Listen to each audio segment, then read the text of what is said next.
12th grade at the Pleasant View Baptist School in McQuady, Kentucky, and today I will be performing a cutting from Abby Johnson's book, Unplanned.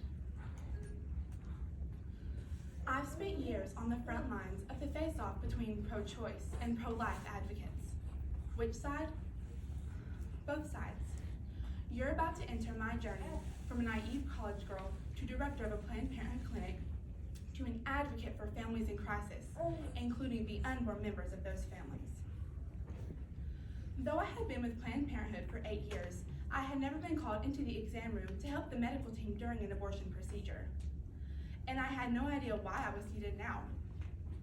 Nurse practitioners were the ones who assisted in abortions, not the other clinic staff.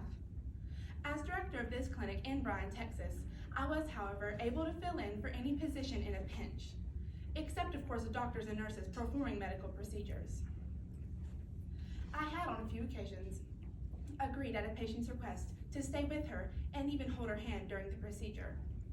But that was only when I'd worked with her during intake and counseling, and that wasn't the case today, so why did they need me?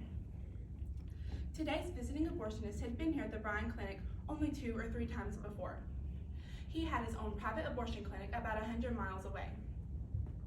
When I had talked to him about the job several weeks before, he had explained to me that at his own facility, he did only ultrasound-guided abortions, the abortion procedure with the least risk of complications for the woman. To my knowledge, we'd never done ultrasound-guided abortions at our facility. We did abortions only every other Saturday, and our assigned goal from our Planned Parenthood affiliate was to perform 25 to 35 procedures on those days. I felt a moment's reluctance outside the exam room. I never liked entering this room during an abortion procedure. I never welcomed what happened behind this door. But since we all had to be ready at any time to pitch in and get the job done, I pushed the door open and stepped in. The patient was already sedated, still conscious but groggy, and the nurse practitioner was positioning the ultrasound machine next to the operating table. I'm going to perform an ultrasound-guided abortion on this patient. I need you to hold the ultrasound probe, the doctor explained. As I took the ultrasound probe in hand, I argued with myself. I don't want to be here. I don't want to take part in an abortion. I needed to psych myself up for this task. I took a deep breath and tried to tune into the music playing softly on the radio in the background. It's a good learning experience. I've never seen an ultrasound-guided abortion before, I told myself. Maybe this will help when I counsel other women. I'll learn firsthand about the safer procedures. Besides, it'll be over in just a few minutes. I could not have imagined how the next 10 minutes would shape the foundation of my values and change the course of my life. I had occasionally performed diagnostic ultrasounds for clients before. It was one of the services we offered to confirm pregnancies and estimate how far along they were. Depending on how far along they were and how the fetus was turned, I'd first see the leg or the head or some partial image of the torso and would have to maneuver a bit to get the best possible image. But this time, the image was complete. I could see the entire perfect profile of the baby. And just that quickly, the flutter of the warm memory of Grace, my daughter, securely in my womb at 12 weeks, was replaced with a surge of anxiety. What am I about to see? My stomach tightened. I don't want to watch what's about to happen. I suppose this sounds odd, coming from a professional who had been running a Planned Parenthood clinic for 2 years. But odd or not, the simple fact is, I had never been interested in promoting abortion. I believed that Planned Parenthood saved lives, the lives of women who, without the services provided by this organization, might resort to some back alley butcher. 13 weeks, I heard the nurse say, after taking measurements to determine the fetus's age. Okay, the doctor said, looking at me. Just hold the probe in place during the procedure so I can see what I'm doing. The cannula, a straw-shaped instrument attached to the end of a tube, was nearing the baby's side. It looked like an invader on the screen. Out of place. Wrong, it just looked wrong. My heart sped up, time slowed. I didn't want to look, but I couldn't stop looking either. I was horrified, but fascinated at the same time. My eyes flew to the patient's face. Tears flowed from the corner of her eyes. I could see she was in pain. The nurse gently dabbed the woman's face with a tissue. Just breathe, the nurse gently coached her. Breathe. It's almost over, I whispered. I wanted to stay focused on her, but my eyes shot back to the image on the screen again. At first, the baby didn't seem to be aware of the cannula. It gently probed the baby's side, and for a quick second, I felt relief. Of course, I thought, the fetus can't feel pain. I had reassured countless women of this, as I had been taught by Planned Parenthood. Get a grip, Abby. This is a simple, quick medical procedure. My head was working hard to control my responses, but I couldn't shake an inner disquiet that was quickly mounting to horror as I watched the image on the screen. My next movement was a sudden jerk of a tiny foot as the baby started kicking, as if trying to move away from the probing invader. As the cannula pressed in, the baby began struggling to turn and twist away.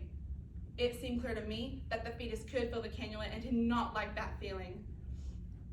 And then the doctor's voice broke through, startling me. "Beam me up, Scotty," he said lightheartedly. To the nurse, he was telling her to turn on the suction. I had a sudden urge to yell, "Stop!" to shake the woman and say, "Look at what they're doing to your baby! Wake up! Hurry! Stop them!" But even as I thought those words, I looked at my own hand holding the probe. I was one of them performing this act. My eyes shot back to the screen again. The cannula was being rotated by the doctor, and the tiny body was violently twisting with it. And then the little body began disappearing before my very eyes. And then everything was gone. The uterus was empty, totally empty. I was frozen in disbelief. The image of the tiny baby kept replaying in my mind, and with it, the image of Grace's first ultrasound, my daughter, how she had been about the same size. And in my memory, I could hear one of the many arguments I'd had with my husband, Doug, about abortion. "When you were pregnant with Grace, it wasn't a fetus, it was a baby," Doug had said. And now it hit me like a lightning bolt. He was right. What was in that woman's womb just a moment ago was alive. It wasn't just tissue, just cells. That was a human baby fighting for its life, a battle that was lost in the blink of an eye. What I've told people for years, what I've believed and taught and defended is a lie. Suddenly, I felt the eyes of the doctor and nurse on me. "Abby, are you okay?" the doctor asked. "Yeah, I'm okay." I moved the probe until it recaptured the image of her numbed uterus. My eyes traveled back to my hands. I looked at them as if they weren't even my own.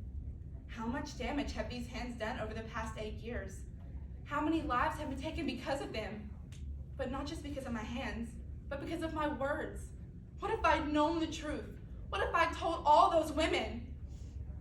My hand was still on the patient's belly, and I had the sense that I'd just taken something away from her with that hand. I'd robbed her, and my hand started to hurt. I felt an actual physical pain. And standing right there beside the operating table, my hand on the weeping woman's belly, this thought came from deep within me. Never again, never again. 10 minutes, maybe 15 at most had passed since Cheryl asked me to go help in the exam room. And in those few minutes, everything had changed drastically. The image of the tiny baby struggling kept replaying in my mind. And the patient, I felt so guilty. I had just taken something precious from her and she didn't even know it. How had it come to this? How had I let this happen? I had invested myself, my heart, and my career into Planned Parenthood because I cared about women in crisis. And now, I faced a crisis of my own. I can't do this anymore. I've made my decision. I'll never be part of another abortion ever again. I'm giving up my career. That's it. I'm out of here. Suddenly, I knew what I had to do. Looking back on that late September day of 2009, I realized how wise God is for not revealing her future to us. Had I known the firestorm I was about to endure, I might not have had the courage to move forward. As it was, since I didn't know, I wasn't yet looking for courage. I was, however, looking to understand how I had found myself in this place, living a lie, spreading a lie, and hurting the very women that I so wanted to help. This is my